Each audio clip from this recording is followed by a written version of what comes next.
자, 두산에너빌리티의 거래가 조금씩 실리고 있어요. 3%대의 흐름이고, 거래가 조금만 더 실려주면은 이제 검색기에도 나올 겁니다. 아직까지는 검색기에 매수 사인을 내드리진 않았어요. 일단 두산에너빌리티도 이번에 이번 정부에서, 그러니까 원전에 관련해서는 지난번 정부 문재인 전 대통령 정부에서 원전을 사용하지 않는 걸로 가닥을 잡았죠. 그것이 뭐 옳다 그르다라는 정치적인 해석은 하기가 싫고요. 그 이후에 문재인 전 대통령 정부 말기에 오히려 이제 또 원전의 해외 수출 부분에 대해서 정부가 적극적으로 나섰습니다. 그리고 미국 쪽의 트럼프 대통령이 당선이 되면서 미국 쪽에서도 에너지 정책 자체의 변화가 오기 시작을 하죠. 그렇게 되면서 미국 쪽의 기준에서도 이제 소형 모드를 사용한 원전을 AI 쪽의 전력이 모자르다라는 명분 하에 활성화시키겠다. 그러니까 환경 관련된 내용에 공화당과 민주당이 엇갈려 있는 거예요. 민주당은 친환경을 내세우면서 신재생 에너지 그쪽에 이제 보조금을 많이 주는 정책이 되는 거고, 공화당 쪽의 기준은 일단 있는 자원을 활용을 하면 되는 거지, 그것을 너무 과도하게 제재를 하는 거는 그것은 오히려 문제가 있는 것 아니냐, 자유롭게 풀어주자.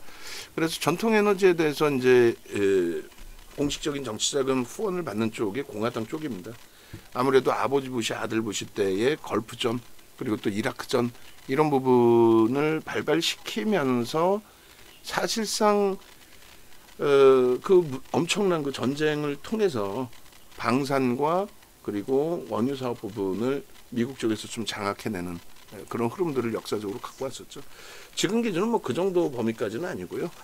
일단 AI 쪽의 이 서버 구축에 따른 전력이 많이 부족한 상태의 흐름에 대해서 민주당 쪽과 공화당 쪽이 양쪽 다 이제 내가 집권을 연장하면 혹은 내가 새롭게 다시 재집권을 하면 AI 쪽 전력 부족한 부분 쪽에 대해서는 어떤 방식으로도 지원을 하겠다. 그 지원 체계 기준이 작년까지는 우리도 이제 HD 현대일렉트릭을 들여다보면서 변압기기 쪽에 수출 확장이나 이런 부분들에 대한 해석을 긍정적으로 했습니다.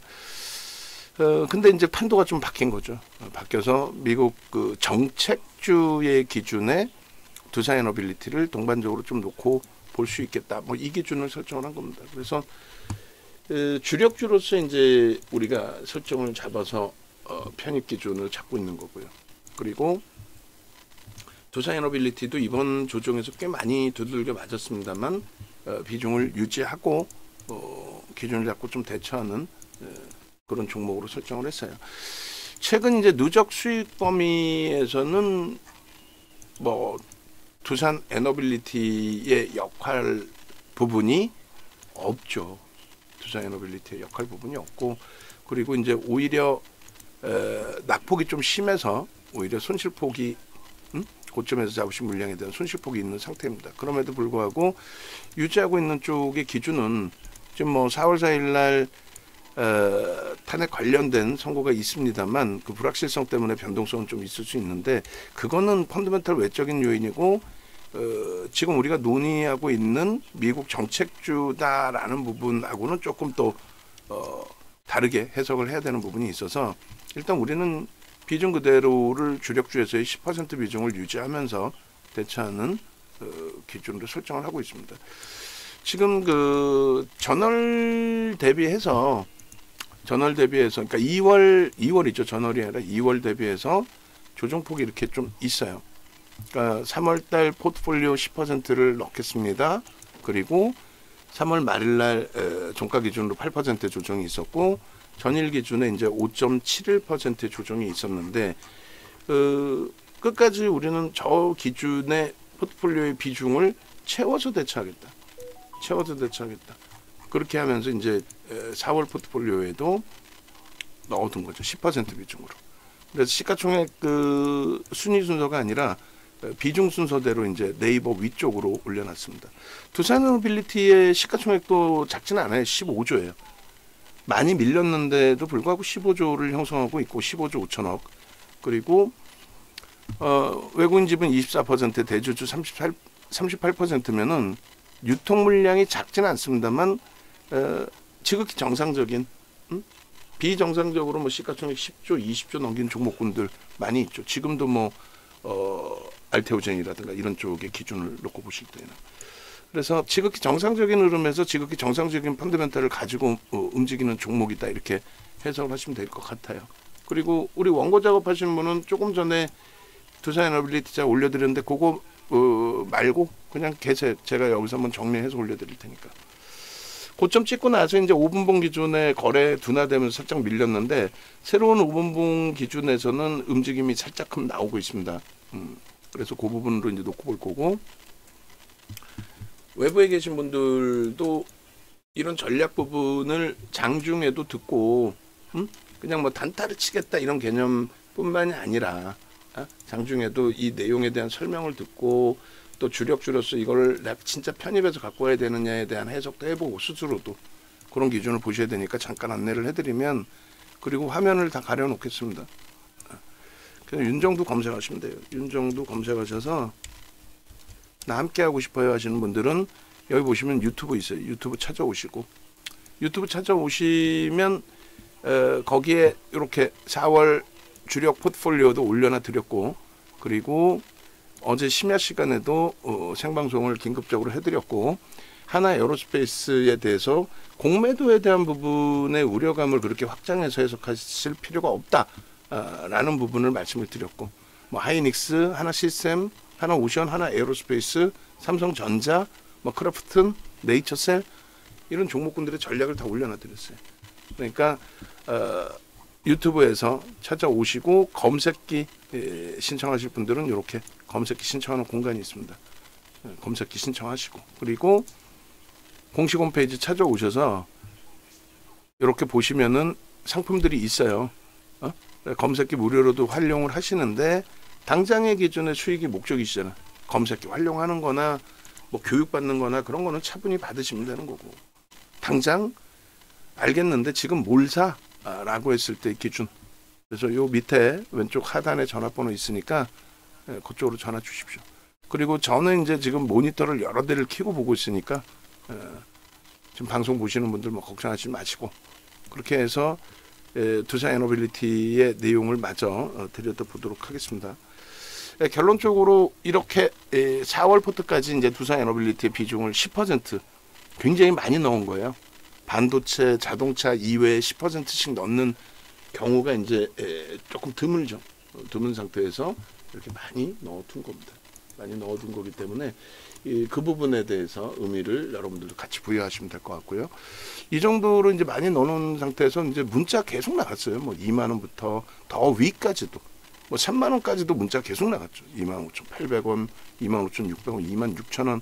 그리고 이번에 25,000원 전후에서 지켜지던 하방이 깨져서 지금 24,000원이 훼손되는 그런 흐름까지 나왔단 말이에요. 근데 어제 그리고 오늘 메릴린치가 대놓고 자금 집행을 해요. 그러면은 뭐 공매도가 되더라도 10원이라도 위에서 파는 게 유리하지, 메릴린치가 대놓고 어제 50만 주대 매수를 하고 오늘 기준에 벌써 14만 7천 주 매수를 하고 있는데 프로그램 쪽은 매도로 잡힌단 말이에요. 그런 쪽도 메릴린치의 매수 강도가 이게 만만치 않은데 계속 들어올 것 같은데, 그렇다면 메릴린치 계속 자금 집행 얼마까지 하는지 보고, 메릴린치가 귀찮아 오늘 그냥 다 사버릴래, 오늘 100만 주 살래, 그럼 굳이 밑으로 왜 집어던져? 메릴린치가 사겠다는데. 안 그래요? 바보야? 그러니까 메릴린치가 어느 가격대까지 사는지만 조금 체크를 하면 무리수 없다라는 거죠. 결론적으로 수급의 논리인데, 그 수급 논리를 먼저 따진 이유가 지금 보시면은 원전 관련된 이슈, 체코에 관련된 이슈도 있는데 우리는 그쪽이 아닌 미국의 정책주로 좀 보겠다고 말씀드렸잖아요. 그 기준에서 두산에너빌리티 같은 경우에 지금 저평가는 아니거든요. 미국의 정책주여서 업황의 개선 이런 부분들을, 또 성장성의 부분 이런 부분을 놓고 보는 거지, 저평가니까 들어갑니다 라는 건 절대 아니에요. 그리고 뭐 정치적인 이슈 부분을 바탕으로 들어갑니다. 탄핵의 결과가 이렇게 나오면 뭐 그게 아니에요. 응? 정신 바짝 챙겨야 돼 우리가. 응? 그래서 펀더멘탈적인 부분은 검증받아야 될 부분이 많지만 기술적인 부분에 있어서는 이러한 이슈 범위가 탄핵의 이슈를 벗어나서 그 변동성이 더 확장돼서 있을 수는 있겠지만 그 내용을 떠나서 원전 관련된 내용 그리고 성장성에 대한 내용 그런 부분들을 먼저 놓고 보자는 겁니다. 결론적으로 그런 모든 심리적인 면을 우리는 호재 혹은 악재, 호재 모멘텀, 악재 모멘텀, 모멘텀이 있느냐의 기준으로 설정을 하는 거고요. 그것을 인정하는 거는 메이저가 인정을 하겠죠. 시가총액 15조 5천억짜리를 개인들이 흥분해서 움직임이 나온다. 그거는 HLB처럼 대주주가 쓰레기여서 대주주가 나와서 헛소리하고 주가 비이성적인 흐름으로 주가를 견인하고 그러나서 결국은 또 전환사채 발행하고 또 전환사채 속된 편으로 해먹고 금양이랑 다를 게 뭐 있어요? 그래서 결론적으로 이제 그런 비이성적인 종목이 아닌 대형주의 기준은 정상적인 메이저의 수급이 들어옵니다. 근데 그 들어오는 방식이 예를 들면 하나에어로스페이스나 현대로템 그리고 한국항공우주처럼 누적적으로 수급이 지속적으로 들어오는 정책주가 있는 반면에 조선 같은 경우에는 사실상 조선의 업황이 호황세로 접어든다라는 자체가 말이 안 되거든요. 근데 하나오션의 불꽃넬리는 삼성중공업하고 똑같은 시점에 11월 7일 날 8억 8천만 주짜리 삼성중공업은 11,000원 정도 했어요. 10조에서 왔다 갔다 했고 하나오션 3억 500만 주입니다. 3억 500만 주짜리가 3만 원 이하였어요. 그러니까 여기도 10조 조금 안 되거나 10조 수준이었단 말이에요.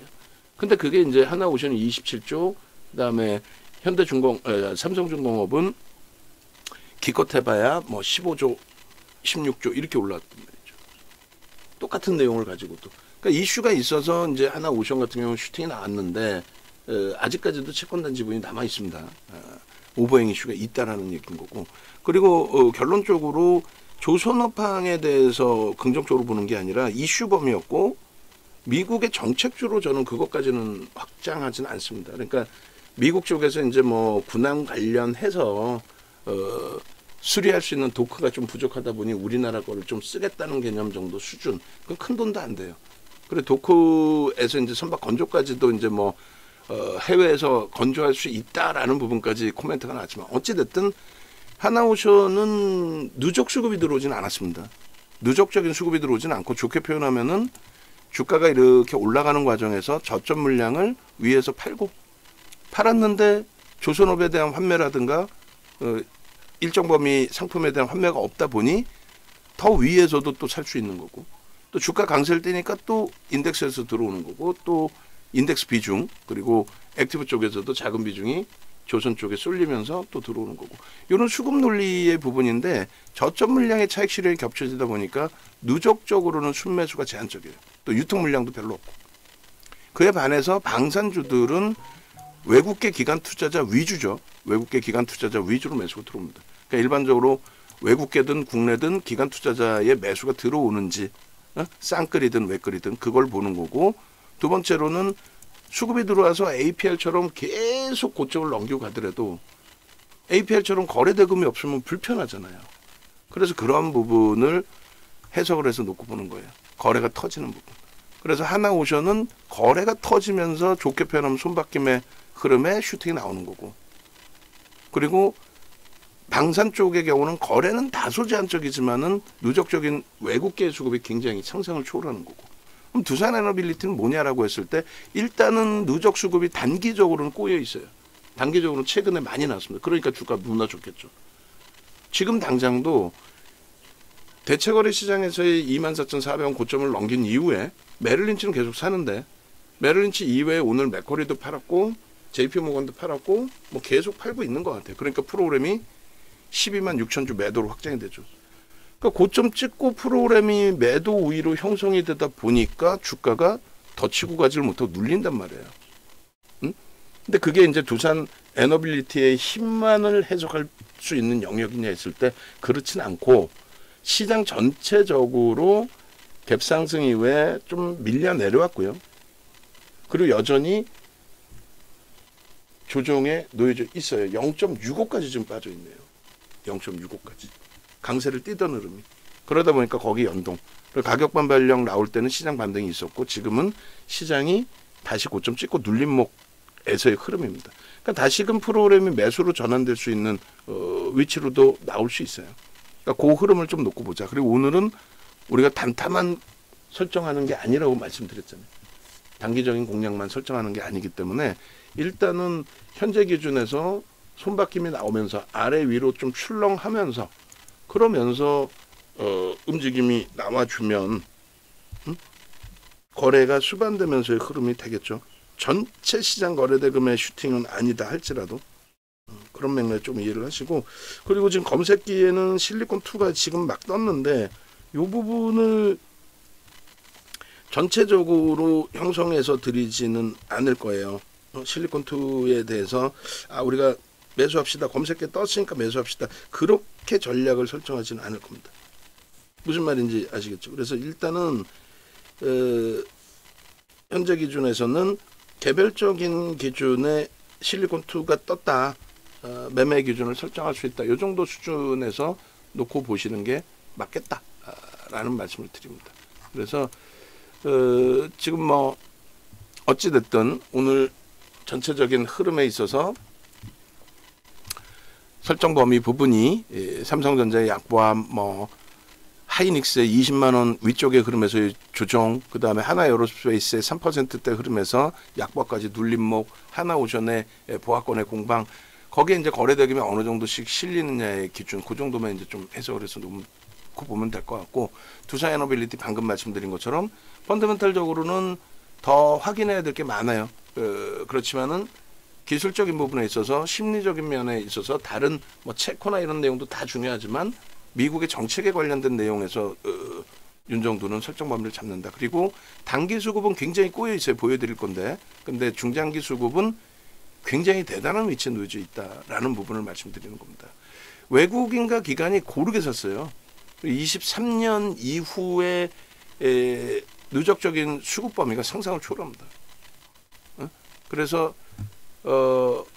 펩트론도 떴다라고 말씀을 해주시는데, 펩트론 장중에 살짝 떴었나요? 떴었네, 잠깐. 그죠? 요렇게. 그래서 펩트론 같은 경우에도 어제 뜨고 오늘 뜨고, 펩트론 어제 거하고 오늘 거하고 챙겨서 놓고 보셔야 돼요, 우리도. 그러면 이렇게 떴었으니까 펩트론도 거래대금 순위에만 좀 들어와 주면 돼. 지금 펩트론의 경우가 거래대금 순위에 지금 안 들어와요.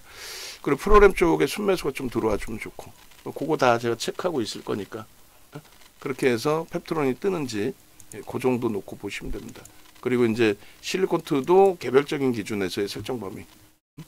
그래서 검색기 뜨거나 우리 종목에서 편입 설정 범위를 잡아야 되는 위치가 설정이 되면 두산에너빌리티 이외에도 좀 매수 기준을 잡을 겁니다. 그리고 우리 이제 원고 작업하시는 분 듣고 계신지 모르겠는데, 요거 좀 잘라놔 주세요. 오늘 것까지의 기준에. 그렇게 해서 23년 1월 2일부터 3월 21일로 돼 있는데 4월 1일 것까지, 어제 것까지. 그렇게 해서 이제 두산에너빌리티 보면은 크게 바뀌지 않았을 거예요. 최근에 조금 매도가 있긴 했습니다만 크게 순위가 바뀌지는 않았을 겁니다. 그래서 누적 순매수 어찌됐건 2위. 그리고 작년 10월, 작년 4분기부터 지금까지의 흐름으로 놓고 봤을 때는 얼마? 3위. 수량으로는 8,300만 주면은요, 얘가 6억 4천만 주짜리거든요. 그러니까 대략적으로 13%의 매집, 그리고 5%의 매집. 5% 작지 않습니다. 15조짜리 5%면 얼마예요? 그러면 15조짜리면은 지금 주가 밀려서 15조짜리면 7,500억. 7,500억이 우수해요. 그렇게 세다 보니까 위에 놓여져 있는 거죠. 그래서 바닥에서부터의 그 물량으로 따지면은 6,400억으로 설정이 잡히는 거고, 그리고 그 이후에 1월 들어서의 기준도 최근에 많이 물량이 나왔음에도 불구하고 금액 기준으로 적지 않은 쌍끌이 수급이 있었다. 오히려 기관 쪽의 매수가 더 훌륭했었다. 근데 어제 프로그램 또 메릴린치 55만 주나 들어왔는데 세게 못 움직였던 부분 중에 하나는 기관 쪽에 어제 소폭 매도하면서 요게 쌍끌이가 되는 날들이 나와요. 외국계에서 프로그램에서도 들어오고 뭔가 프로그램 그 매수 강도 대비해서 월등히 강한 날, 그런 날의 기준은 아무래도 쌍끌이 매수의 기준이 있는 날이죠. 장중에 이슈가 뭐 갑자기 불거져서 슈팅이 나오거나 하는 경우는 드물어요. 극대형주는. 그래도 주가 많이 눌려져 있기 때문에 뭐 예를 들어서 체코 관련된 내용이나 또 미국 쪽에서 소형 원전 관련된 내용들이 나오게 되면 코멘트가 나오고 정책주니까 그렇게 되면 변동성은 굉장히 가벼워질 수 있습니다. 체코 관련해서 이제 상반기 수주에 총력을 기울이고 있다라고 하는데 뭐 가지고 계신 분들은 이 내용을 기다리고 있는 거죠. 이 내용이 있으면 재료 노출이 아니라 이 내용이 있으면 슈팅이 나옵니다. 그러니까 언제쯤일까에 대한 고민이 있는 거고 그 전에는 또 다른 내용이 없을 때에는 시장에 연동돼서 좀 흘러가겠죠. 시장이 지금처럼 지지부진하고 단기적으로 조정폭이 확장되면은 아무래도 동반적인. 그래서 이런 그 내용들이 설정이 돼 있는데 저는 이러한 내용보다도 가장 중요시 놓고 보는 부분을 방금 말씀드린 것처럼 이거라고 그랬잖아요. 데이터 센터용 전력원으로 관심이 높아지고 있다. 원자력에 대해서. 그러니까 미국 쪽의 AI 데이터 센터의 전력이 수요가 많다라는 부분에 대한 대선 기준에서 그 전년도도 아니고 그 후년도도 아니고 대선 기준에서 갑자기 양당 모두 야 30년 된 노후된 전선과 변압기기 다 바꿔줄게. 어느 쪽에서 집권을 하더라도 다 바꿔준다는 쪽이었어요. 결론은 그 정책에서 이제 HD 현대 일렉트릭을 지난해 내내 가지고 왔었는데 지금은 완전히 정리를 하고 밀리면 들어갑시다가 아니죠. 아예 쳐다도 안 보고 있죠 지금. 그죠? 그에 반해서 그 비중 설정했던 부분을 올해 들어서 급격하게 빠르게 바꿨던 부분이 두산 에너빌리티입니다. 왜요? 미국에서 정책적으로 기준을 잡겠다라고 하니까. 왜 좋은 에너지원을 두고 친환경만 강조하느냐. 규제가 너무 강한 것도 문제가 있다. 요 기준이에요. 그래서 1월 10일 날 두산 에너빌리티가 검색기에 19,000원대 뜨고 그리고 2월 14일 날 24,000원대 떠요. 이게 3만 원 간 겁니다. 근데 시장이 지금 3월 달에 급격한 반발력이 있어서 이제는 됐다라고 했던 기준에 시장 자체가 3월 달에 어이없게 2월 말 종가 대비 마이너스로 끝나버렸잖아요. 4%대 강세까지 있었는데. 응? 그래서 시장 4%에 연동된 폭의 조정이 그렇게 뭐 심각한 수준까지는 아니라고 말씀드리는 거고. 그리고 이런 식으로 이제 검색기에 뜬단 말이죠. 19,000원대, 또 22,000원대, 23,000원, 24,000원, 25,000원, 26,000원 굉장히 촘촘하게 움직임이 나온 거예요. 저게 3만 원까지 계속 나왔어요. 3만 원까지 수급이. 그리고 나서 뭐 3월 21일 같은 경우도 27,000원대 재차 이제 투건 들면 3만 원 넘기고 52주 고가 3,900원을 넘겨서 새로운 이제 시세가 나올 수 있는 그런 위치였는데 두산 에너빌리티가 가지고 있는 기술적인 면에서 가장 취약한 부분은 기술적인 부분은 이제 심리적인 전체적인 면이라고 그랬잖아요. 두산그룹 전체에 대한 도덕성의 흠결. 진짜 뭐 국민들 또 소액 주주를 예전처럼 속된 표현으로 하면 개돼지로 하는 것도 아니고 대주주의 배를 채우기 위해서 두산마켓의 합병, 두산 로보틱스와의 합병 이거는 말 같지도 않은 내용이 되는 거죠. 그러다 보니 이제 금융당국의 제재를 받고 한 발짝 물러서면 머리 숙이고 주저하는 정책을 내세울 걸 생각해야 되는데 또 거기서 뭐 그런 얘기 해봐야 이상한 얘기가 되고 그 리스크가 있어요. 그거는 증권사 보고서에 나오는 내용이 윤정도 개인 생각이 아니라 증권사 보고서에 명확하게 그런 내용이 나옵니다. 나와서 그룹 지배구조 재편 작업 그다음에 사업구조 재편 작업에 대한 리스크 부분 그것이 주가 올라갈 만하면은 한 방 맞고 한 방 맞고 해요. 그럼에도 불구하고 들여다보는 거는 말씀드린 것처럼 미국의 정책주로 보고 있는데 정책주의 힘이라는 건 어마어마합니다. 지금도 이제 뭐 많은 분들이 2차 전지 운운하고 있는데 2차 전지 끝났다고 쳐다도 안 보는 이유가 2차 전지의 랠리는요 별거 없어요. 2차 전지 랠리는 그냥 그냥 어떤 거?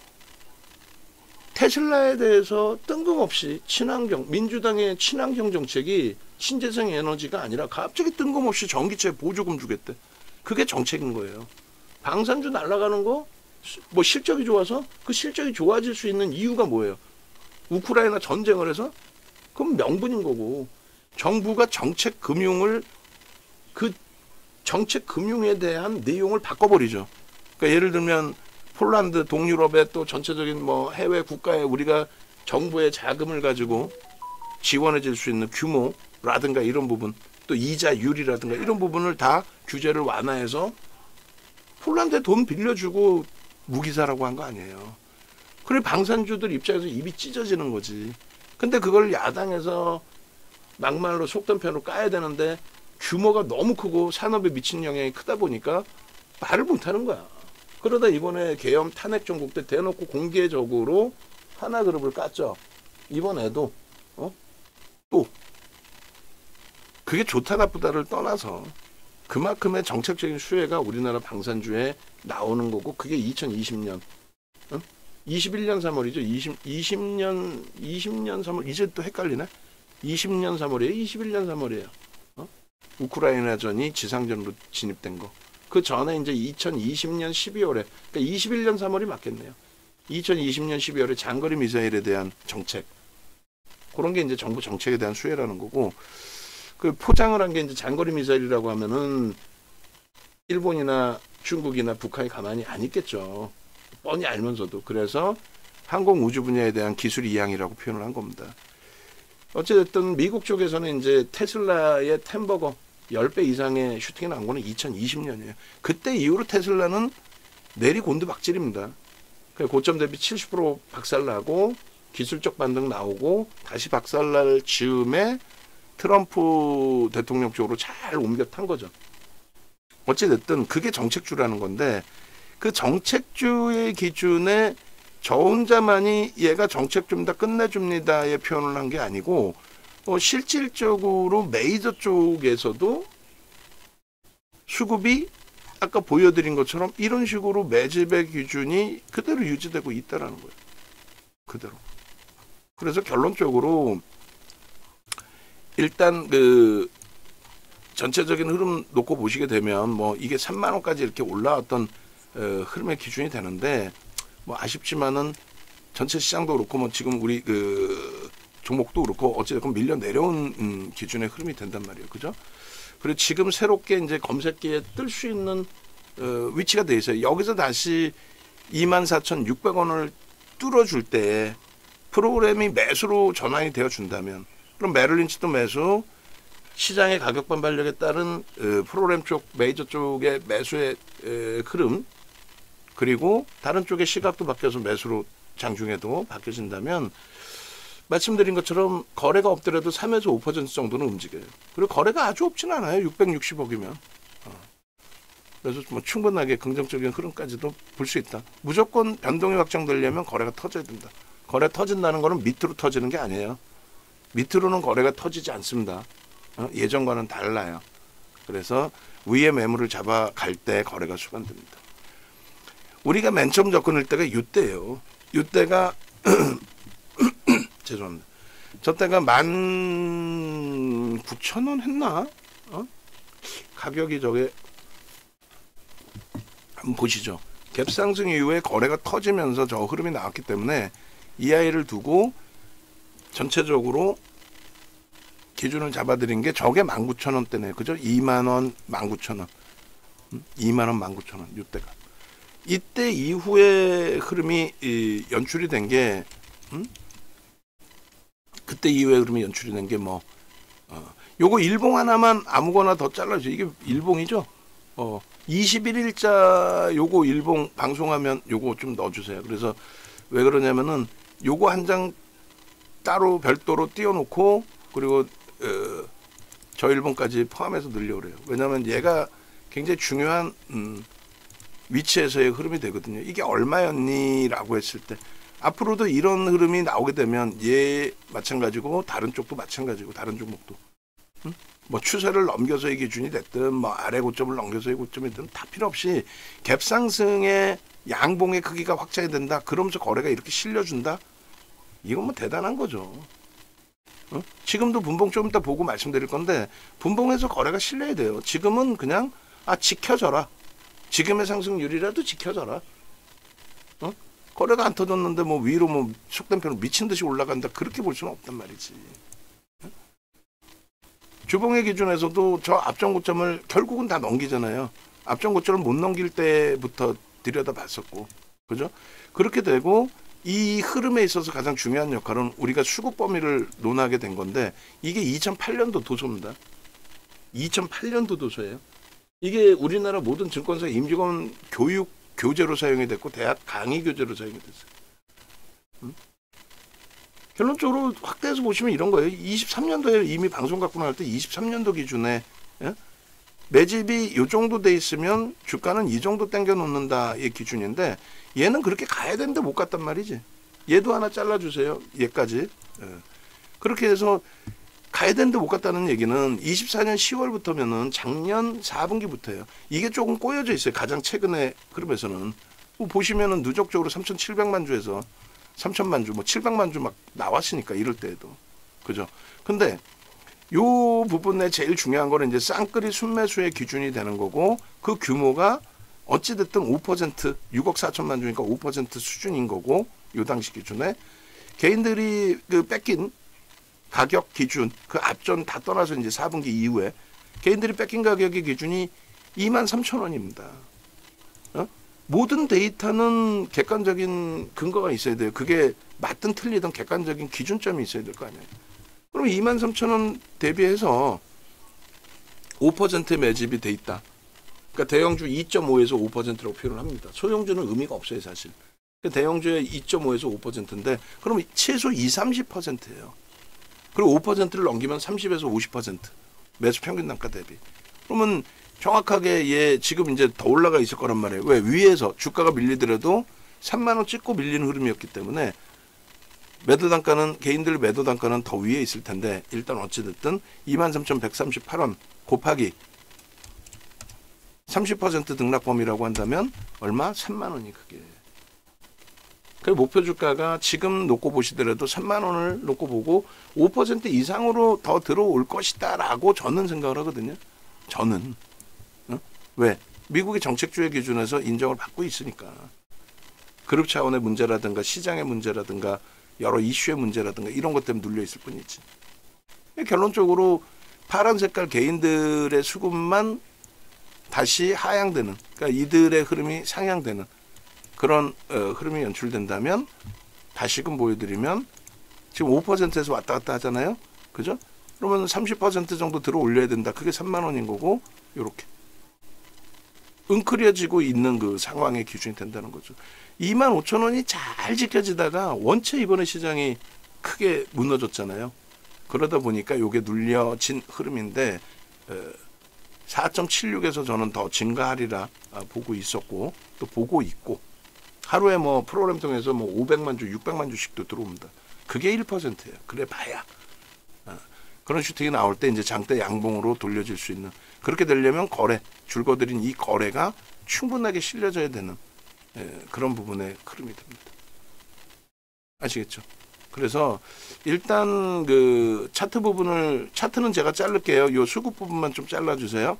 이렇게 해서 이제 작년 1월 18일부터 놓고 보실 때도 거의 뭐 10%에 달하는 10%면은 매수 평균 단가 대비 더블로 설정을 합니다. 사실은 최소 50에서 더블. 그러면 이게 35,000원에서 4만 원이 되는 거예요. 목표 주가가. 이해되세요?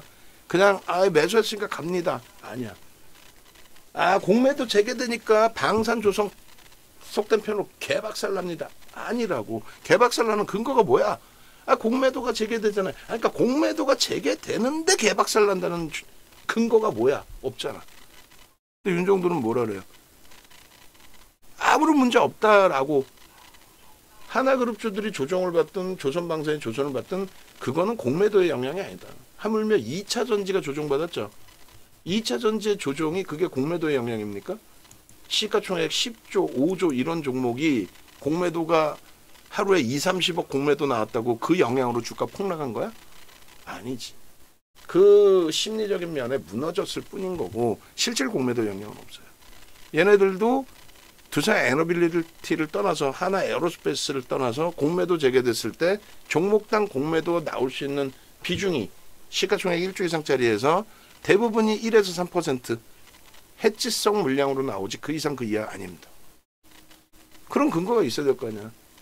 그 근거의 내용은 2차 전지에 대한 설정 부분에서도 다 나와요.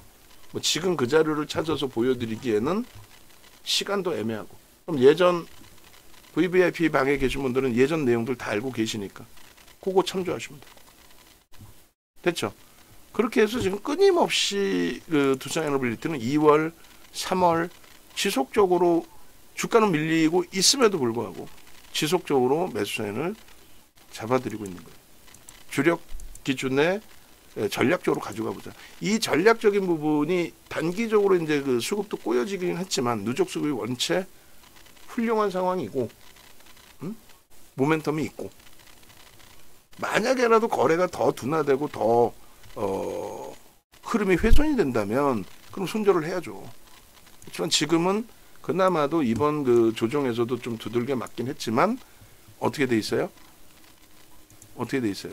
수급이 단기적으로 또 메릴린치가 어마어마한 물량은 아니더라도 어제 50만 주대 그리고 오늘 추가적인 매수 그리고 어제는 JP모건이 매도를 하면서 조금 불편한 부분이 있었는데 JP모건도 결국 보니 어제 그렇게 크게 매도한 건 없어요. 그리고 어제 연기금이 좀 팔았는데 글쎄 연기금이 뭐 지속적으로 더 판다라는 쪽의 무게감도 그다지 두지 않습니다. 그래서 단기적인 그 수급 범위 기준도 단기적으로 꼬였었다 그랬잖아요. 꼬여 있어요, 실질적으로. 그리고 올해 들어서 누적 수급도 아까 본 거보다는 굉장히 크게 많이 훼손이 됐네요. 근데 이 부분을 저는 이제 좀 손바뀜, 저점 물량에 대한 뭐 차익 실현 뭐 그런 기준에서의 흐름, 그렇다면은 환매가 없는 이상은 추가적으로 재차 또 들어와야 된다. 그런 맥락에서 설정을 잡아드린 거고, 그리고 10월 이후에 수급도 많이 꼬여져 있을 거예요. 요 정도의 물량이 작지는 않습니다. 꼬여져 있다 할지라도 요 정도의 물량이 나온 것만큼의 주가 조정이 형성돼 있다. 손바뀜까지 감안하면, 이슈 범위까지 감안하면, 미국의 정책주로 부각된 것까지 감안하면, 그래서 요 수급이거든요. 이럴 때 형성돼 있던 고점이 여기거든요. 그죠? 요 형성돼 있던 고점 대비해서 주가가 요 고점이 만약에 요런 라인이라고 했을 때 요때 고점이 얼마예요? 22,800원 그 정도 되겠네요. 그죠? 22,800원. 그러면 22,800원의 이 흐름이 고점이 됐을 때 얘를 옆으로 한 칸을 당겨 놓고 그러면 요 흐름이 고점이 됐을 때 그 수준까지 밀려 내려왔단 말이에요. 근데 똑같은 수급에서 물론 시장이 악화되면 23,000원도 훼손될 수도 있겠지만 지금처럼 매수가 들어오면서 일단은 가격 방어를 해주고 있다라는 거고, 그죠? 그리고 저는 여기서 좀 기대를 한 거예요. 여기서 거래를 좀 수반하고 움직임이 좋기 때문에 여기서 이제 수급만 개선되면은 슈팅이 나오겠다 했는데 아시다시피 지난주에 시장이 박살난 걸 어떻게 해요? 거기에 연동폭인 거지. 그거는 좀 우리가 이해를 해주자는 거지. 응? 그리고 이때 들어왔던 물량이 다 지금 손절로 나갈까? 뭐 단타치로 들어와서 뭐 일부 물량은 나갔다 할지라도 차익 실현으로, 손절도 아니죠, 차익 실현이죠. 지금의 범위에서는 재차 새롭게 주가 형성 범위가 긍정적으로 형성될 수 있는 위치가 된다. 오늘도 잘 움직이다가 눌려진 거는 시장 연동폭의 기준이 더 크지 자체적으로 뭐 문제가 있어서 두들겨 맞는 흐름까지의 기준으로 해석하지는 않는다. 그래, 하나 에어로스페이스는 67만 7천 원 기준의 매수의 기준 설정할 수 있어요. 오늘 이제 68만 5천 원의 매수 잡아드렸었는데 저점 찍고 돌리는 흐름의 기준에서. 그래서 조금 전에 두산에너빌리티 PPT에서 여러분들께 이제 월봉, 주봉 다 보여드렸는데 주봉의 기준에 이제 같은 10월 2일 날 이후에 흐름을 놓고 보신다면 이런 기준. 그리고 당연히 저고점을 넘긴다라고 놓고 보고 있는 거고, 저 위에 고점들. 그리고 거래는 무조건 터져야 되죠. 거래 기준에 저 고점을 넘길 때는 당연히 주간 단위에 이렇게 1억 주가 터져야 되는 게 맞고, 주간 단위에. 그리고 지금은 바닥권에 놓여져 있는 위치이기 때문에 거래 기준 7천만 주 주간 단위에 7천만 주 혹은 5MA, 20MA 거래량. 고점을 넘길 때 거래가 필요한 거지. 고점을 넘기는 게 아니라 고점 대비해서 지금 20%대 조정 나온 이후에 돌릴 때에는 말 그대로 가격 반발력, 거래 없이도 가격 반발력은 형성이 돼요. 그래서 이렇게 놓고 보시면 됩니다. 중요한 구간의 설정 범위는. 그러니까 VVIP 방에서는 이러한 부분을 실시간으로 들으시다 보니 좋든 나쁘든 듣게 되는 거고, 좋든 나쁘든. 그게 쌓이고 쌓여서 이제 여러분들께, 스스로의 여러분들께 되는 거고. 그리고 검색기 같은 경우에 이런 식으로 진입 신호가 뜬단 말이에요. 근데 만약에 이제 그 말씀드린 것처럼 두산에너빌리티가 여기서 24,700원의 고점을 넘기잖아요. 24,700원의 고점을 우리가 24,400원까지 매수 사인을 냈죠. 개장 초에 23,900원 그리고 21,500원에 냈나? 24,150원 회간에 그리고 24,400원 대체 거래 고점. 만약에 24,700원을 재차 넘긴다라고 하면은 매수를 한 번 더 내는데 거기에 프로그램까지 매수를 강력하게 준다라고 한다면 그렇다면은 오늘 두산에너빌리티를 잡아서 들여다보고 대처하는 거죠. 지금 손바뀜 수급 만만치 않아요. 프로그램에서도 매수와 매도가. 검색기에 그러면 뜰 겁니다. 거래가 수반되기 때문에. 그래서 요 기준의 요 흐름들을 놓고 보시고, 그리고 이왕이면 프로그램 쪽의 개선폭에 대해서도 좀 놓고 보시고, 두산에너빌리티의 거래대금이 지금 10위권에 놓여져 있어요. 20위 안에 들어와 있어요. 나쁘지는 않습니다. 그렇게까지 나쁘진 않아요. 그래서 주봉은 제가 이제 잘라서 이렇게 올려드리는데, 전체 추이 추세가 부정적이지 않아요. 기술적으로. 갈자리에서 두들겨 맞고, 그룹 차원에서의 문제점. 근데 그거는 이제 다 상당 부분이 반영돼 있다라고 해석을 하는 거고요. 그리고 얘는 뭐 예전부터 2020년부터의 자료가 다 있어요. 공략을 했었고 주력주로까지 넣지는 않았지만은 그래도. 그리고 끼가 있어요. 이 친구도. 건들면 뭐 장난이 아닌 끼가 있죠. 예전에 문재인 전 대통령 정부 말기에 해외 순방 다니시면서 원전 수출 관련된 노력, 뭐 정부 차원에서의 노력 이런 부분으로 주가가 굉장한 그 탄력을 받았는데 21년도죠. 근데 아주 그 못된 짓거리를 많이 했죠, 사실. 무슨 못된 짓거리를 했냐면 우리는 여기서 정확하게 꼬리에서 진짜 제대로 다 팔고 나왔어요. 왜? 마지막 꼬리 자락에서 거래를 터뜨리고 장중에 7%까지 밀고 내려갔다가 종가만 올려놨거든요. 그거는 우리는 끝났다고 보는 거죠. 계속 뭐 추가 강세를 띄면 따라붙더라도 그거는 이제 출렁거리면 끝났다고 보는 거죠. 어찌됐든 저 당시에 이제 두산인프라코를 합병을 하고 또 쪼개가지고 그걸 HD 그룹에 팔아먹고 소액 주주들은 아주 죽어라 하는 거예요. 진짜 너무 두산그룹이 그게 참 훌륭한 기업임에도 불구하고 진짜 소액 주주들 국민들을 우습게 너무 우습게 하는 행위들을 해서 좀 아쉬운 부분이 있습니다. 어쨌든 그 저 고점이 실질적인 예의 고점이 돼요. 그리고 증자까지 했어요. 합병, 쪼개기, 증자 아주 진짜 육두문자 나올 것 같이. 그래 도덕적으로 좋지 않다. 그래서 이제 들여다보지 않던 종목 군의 기준입니다. 사실은. 뭐 그래도 거래 터지고 슈팅이 나오면은 뭐 그것을 빼놓고 움직일 필요는 없으니 2024년부터만 봅니다. 그때 보시면은 23년부터 누적 수급이 쭉 있긴 합니다만 2024년도 기준에서도 거의 뭐 10%에 달하는 매수가 들어오면서 슈팅이에요. 근데 10%의 장내 매수가 들어왔는데 공매도 대차 거래 부분에 상환이 있었다 할지라도 상당 부분의 매집이거든요. 그래서 최근에 이제 좀 물량이 나온 부분에 대해서 그렇게까지 부정적으로 해석하지는 않았던 거예요. 결론은 지금 최저 바닥에서부터 평균 단가가 70%뿐이 안 돼요. 그럼 수급이 1단계 들어오고 2단계 들어오고 손바뀜이 있었다 감안했을 때 제가 판단할 때는 아까 이제 우리가 주요하게 놓고 봤던 22,000원이라든가 이런 구간이 평단 수준이 되는데 저기가 만약에 훼손될 흐름이다? 라고 한다면 심각한 거죠. 얘 자체적인 문제든 시장의 문제든. 또 이번에 4일날 뭐 선고 결과에 따라서 뭐 변동성은 나올 수는 있는데 그거는 뭐 정치적인 이슈 범위 정도로 해석을 하는 거고요. 가급적이면은 주력 비중 이외에는 또 하나 그룹주들도 내일 정도에는 한번 정리를 좀 미리 해놓는 것도 나쁘지 않다라고 해석을 합니다. 4일날의 변동성의 불편한 부분. 순간적으로 확 움직일 때 따라붙으면 뭐 따라붙는 거고 못 따라붙으면 뭐 어쩔 수 없는 거고 또 순간적으로 확 밀려서 상상을 초월하는 또 변동 하락 기준이 잡힐 수도 있잖아요. 그러니까 여러 가지 감안해서 다 들여다보고 대처할 겁니다. 그래서 주봉 기준 그다음에 월봉 기준에서의 흐름 그 월봉 기준에서도 뭐 주요한 부분은 그 다음 범위 뭐 단계별로 계속 뭐 여기가 지집니다. 여긴 지켜야 됩니다. 의미 없어요. 그런 의미는 없습니다. 사실은 줄거놓고 이제 여기가 뭐 기준점입니다. 그게 무슨 의미가 있어? 그렇게 따지면 요 뭐 직전 저점도 이탈되면 안 되는 거죠. 그래 안 그래요?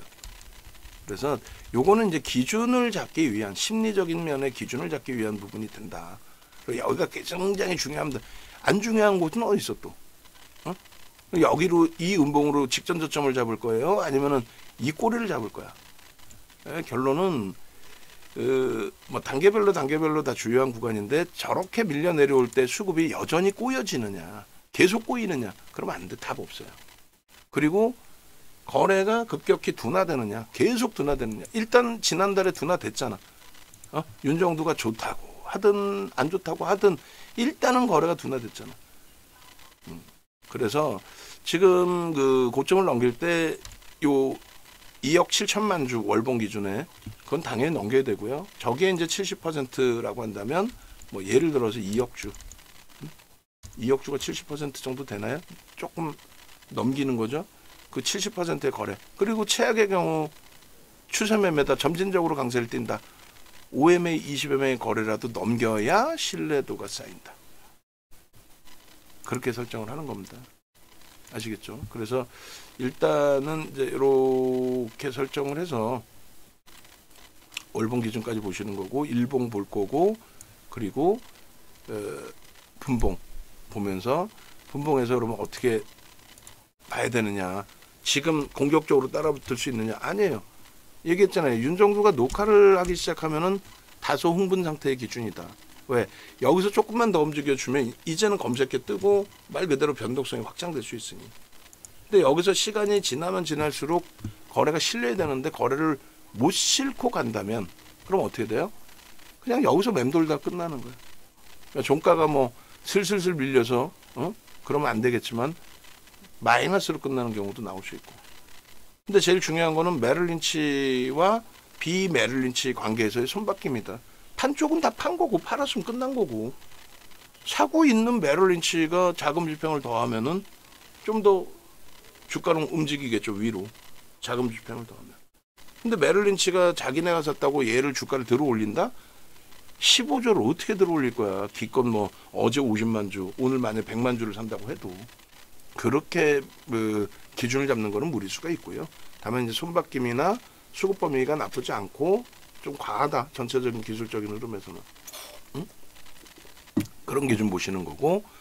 그리고 잠깐 곁들여서 말씀드리면 윤정두는 얘를 보고 있는데 실리콘2가 떠가지고 뜬 가격 대비 1.2% 움직임이 나와요. 얘가 뭐 무조건 슈팅이 나올지는 모르겠어요. 뭐 수급도 좀 이따 저도 확인해야 되고. 근데 이런 흐름들을 HTS 버전 갖고 계신 분들은 띵동 진입 신호가 떴습니다. 이걸 활용할 수 있죠. 그 진입 신호 뜨고 나서 단계별로 지금 또 찔끔찔끔 올라가잖아. 어이구 고점 넘기니까 슈팅이 나오네요. 여기서 분봉에 지금 5분봉을 기준 잡고 있는데 새로운 5분봉에서의 흐름이잖아. 그럼 새로운 5분봉에서 얘도 똑같아요. 5분봉 기준에 20만 주 실리고 양봉이면은 그럼 슈팅인 거예요. 그럼 조금 전에 형성돼 있던 주가가 4%, 5%, 6%였거든. 2,400개에서 종목이라고는 딸랑 하나 떴어. 안 그래요? 2,400개에서는 종목이라고 딸랑 하나 떴어. 근데 우리가 주력주로서 얘를 가지고 가는 것도 아니고 시장도 기대만큼 탄력적인 강세를 주는 것도 아니고 그러다 보니 개별 매매하세요. 검색기는 다 드렸으니까 유료 회원님들은. 그러니까 지금 HTS 버전도 대부분 다 갖고 계시고 이제 뭐 몇몇 분들 두 분인가요? 두 분 정도가 이제 활용도가 좀 애매하다 하시면은 굳이 안 가지고 계셔도 상관없습니다. 근데 나는 이런 종목 쓸데없는 어정쩡한 종목 단타 치지 마시고 아무런 기준점도 없이 이 종목이 갈 거예요 오후장에 그런 헛소리하는 꼬맹이들 말 듣지 마시고 근거라도 있어서 검색기에 뜨는 근거 뭐예요? 수식을 넣어놨잖아. 그럼 그 근거에 나오는 종목을 매매하라고. 전혀 쓸데없는 거 말고. 삼성전자도 뜨는데 하이닉스도 뜨고 그렇게 기준을 꼭 잡아내셔야만 됩니다. 아시겠죠? 그래서 월봉 기준에서의 최소 범위에서의 전략 거래 부분이라든가 지지 라인이라든가 이런 부분을 좀 고민해 보시면 되고 일본 기준에서도 아까 이제 맨 처음에 좀 바꿔놔야겠다라고 말씀드렸던 부분이 저 기준이잖아요. 줄 쫙 거놓은 거. 그때 한번 거놓은 게 지금까지 안 지워지고 살아남아 있는 거예요. 안 지워지고. 지금은 너무 먼 구간이기 때문에 여기서부터 당깁니다. 그리고 소나 모멘텀 차트가 훼손이 됐죠. 훼손이 됐는데 저것이 돌려질 수 있는 흐름으로 좀 진입이 되어줘라. 이 소나 모멘텀 차트는 이동평균선의 기울기입니다. 이렇게 가파르게 올라가다 만약에 여기서 횡보하잖아요. 요렇게 가잖아요. 그럼 벌써 꺾여요. 근데 이렇게 무너지니까 바로 여기서 꺾이고 데드 나오고 영성까지 훼손되고 그리고 횡보죠. 그러니까 매도 강도가 하락 기울기가 옆으로 뉘어지잖아요. 그럼 얘도 뉘어집니다. 그리고 또 밀리니까 또 이탈. 그리고 여기서 반등 나오니까 어떻게 돼요? 꺾여진 흐름이고 크로스가 나올 수 있는 위치고 그러고 나서 영성까지 돌파되면 3박자죠. 꺾여서 크로스 나오고 영성까지. 그러면 얘는 이제 슈팅인 거지. 거기에 거래가 실려 있어야 된다. 거래가 안 실려 있으면 말짱 도루묵이지. 신뢰가 없는 거죠. 그래서 5MA, 20MA 거래가 아니라 1,500만 주, 2,000만 주의 거래가 실려줘서 흐름이 나와줘야 된다. 이런 슈팅이 나와주면 좋죠. 하루에 15%씩. 그러려면은 이슈가 더 불거져야 되고 거래가 터져야 돼. 하루에 막 5천만 주? 1조 이상? 응? 이때가 실질 2월 14일이 실질 장내 거래였어요. 15% 폭등의 기준에. 과도하게 좀 훼손돼서 내려와 있는데 이제는 하방을 잡을 수 있는 시장의 흐름까지. 그죠? 시장 지수가 어차피 얘 바닥을 찍을 때보다 시장 지수도 더 미끄러져 내려와 있는 거예요. 시장 지수까지 자를게요. 그래서 두산 에너빌리티의 문제점만이 아니고 전체 시장에 대한 흐름이었다라는 부분으로 해석을 해서 놓고 보시더라도 전혀 뭐 문제는 없습니다. 그렇게 해서 일단은 녹화 시작하고 나서 기대 요인만큼 탄력적인 변동성의 확장은 형성되지 못했습니다만 뭐 시간은 아직 널널해요. 뭐 10시 40분이고 널널하기 때문에 긍정적인 시각 가지고 갈게요. 그리고 5분봉 기준으로 보겠습니다. 5분봉도 마찬가지예요. 실패가 되더라도 우리 방안에서 한동안 변동성 매매할 때 유행했던 기준이 뭐예요? 실패가 되더라도 따라 붙는다. 실패가 되더라도. 어떤 내용이냐면 밀려 내려가다가 기술적인 범위에서 나 접근 범위를 설정하고 싶어요 라는 부분 그러면 별거 없어요. 이동평균선의 기울기가 돌려질 만큼의 분봉입니다. 분봉에서의 변동성이 확장이 되고 이거는 일주 월봉이 다 똑같아요. 이 거래가 형성이 되고 2차 전지나 이런 쪽이 뭐라 그랬어요? 이건 지금 이제 분봉이지만 분봉이니까 빠른 결과가 나오지만 이렇게 되면 죽는 거야. 얘는 계속 빠지는 거야. 계속 빠지는 거예요. 그러니까 거래가 터지려는 거야. 그러면 이 고점을 넘기기 위해서는 이 거래가 터져야 되는 거고 농담이 아니라 이 거래를 못 터뜨리고 오후장 보면 이렇게 5MA, 20MA 찔끔 넘기면서 양봉 찔끔찔끔 나오는 거 있잖아요. 그러면 그건 잘라내는 거예요. 다만 우리는 주력주로서 추세 매매를 하는 거지 단타를 그렇게 치려고 한 건 아니잖아. 어? 그러니까 야 이게 오늘 슈팅이 나올까? 얘를 쳐다보면서 기도할 필요가 없어. 오늘 슈팅 나오기 굉장히 어려워요. 얘는 슈팅 나온다는 게 최소 5에서 7% 이상 변동이 나와야 되잖아. 어떤 큰 뭐 이슈가 불거지지 않는 한 없어. 근데 대형주는 장중에 이슈 불거지는 경우가 또 드물어. 응? 결론, 얘는 오늘 이러다가 끝나요. 많이 움직여봐야 5%대. 응? 많이 움직여봐야. 지금 3.56까지 올라왔었거든요. 거래 없이 그 정도 3에서 5%는 움직인다고 분명히 얘기했잖아요. 여기서 지금 거래가 수반이 안 되는데 갑자기 팍 치고 올라간다? 아니야. 대형주는 이슈가 그렇게 불거지진 않아요. 그래서 오늘의 지금의 흐름에서는 기대하는 부분은 밀리지 마라.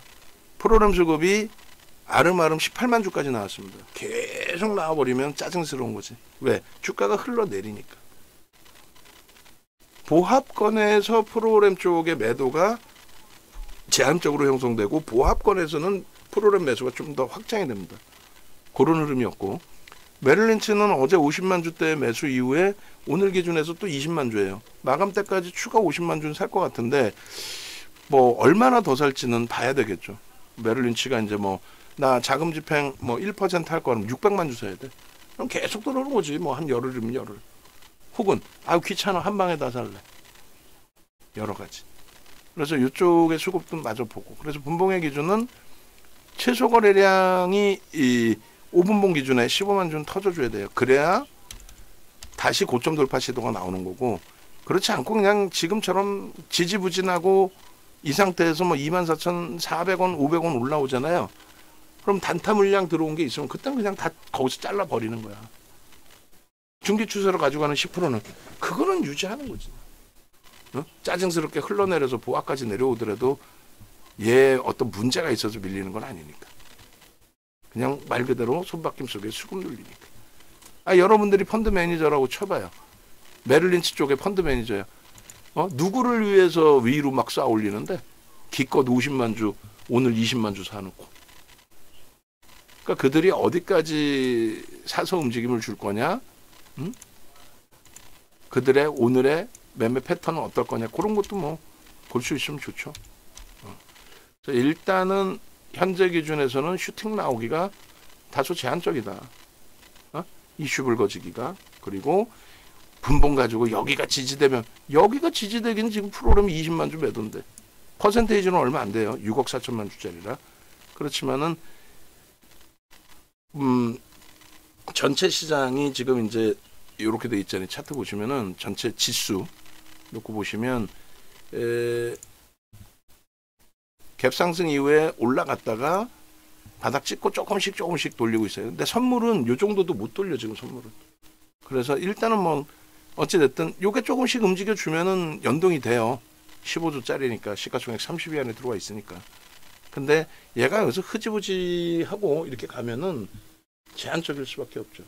니케이가 그나마 지금 강보합으로 돌려놨기 때문에 우리도 낙폭이 조금씩 줄어드는 거고, 2,500도 훼손됐다가 그나마도 14포인트 정도, 0.5% 정도 돌리는 거고, 미국 선물도 지금 약보합이에요. 걔네도 이제 빨갛게 돌리면, 그러면 지수가 돌려지는 흐름에서는 얘도 기계적으로 프로그램 쪽에 수급이 들어오는 부분이 있어요. 인덱스 쪽에서.